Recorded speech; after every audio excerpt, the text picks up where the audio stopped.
ल कस्तो लाग्यो तिमीलाई? दामी छ। दामी छ। अनि घरको लोकल लौका फेल फेल। अन्त यता साली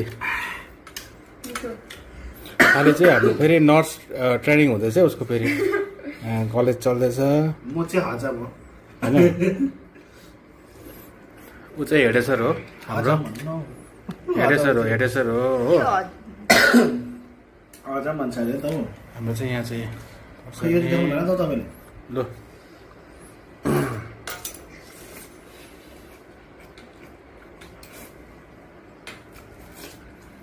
खतरनाक। ल उसले पनि खायो। खतरनाक।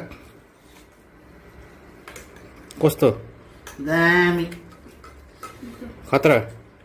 यस्तो गरिदिनु पर्यो कि हड्डी पऱ्यो क्या त्यो नुडल्सको हो त्यो होइन, नुडल्सको हो त्यो। यो चाहिँ भेजमा खाएको आज हामीले हो। थुक्पा त बनाइरहेको सबैले देखिरहेको चाहिँ मलाई होइन, आज चाहिँ मलाई यसमा खानु मन लाग्यो। आलु चाना मटरमा, त्यही भएर चाहिँ खाएको आज।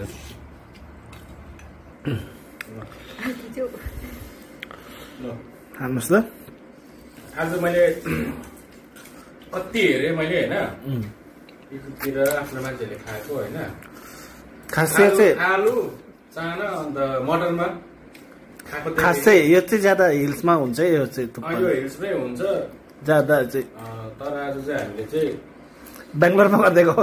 बेङ्गलोरमा गरिदिएको जेसुकै हो, जे परे पनि मतलब छैन। ल गरिदिएको है। आस्ते खानुहोस् है, हड्डी पर्ला नि फेरि।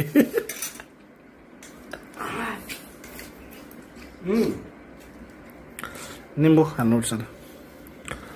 निम्बु लगाएर ल।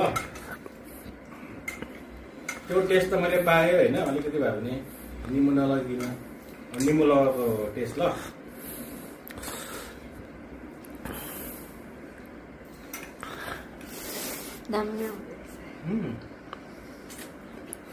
मस्त एकदम दामी होइन। तर यसमा चाहिँ हामीले येलो थुप्पाउनुपर्छ है। सेतो थुप्पा भने येलो थुप्पाउनुपर्छ क्या। सबै कुरो ठिकै भयो होइन। यहाँ चाहिँ हामीले अलिकति हाम्रो एउटा गोर्खा स्टाइल, गोर्खाको मेन कुरो थपिदिएको हो कि। यसमा चाहिँ के हो भने चाहिँ पिरो र टिम्बुर बेस्ट। यति नै हो कि रेसिपी भनेको चाहिँ। त्यो खाऊ, बङ्गाली बिहारी सबै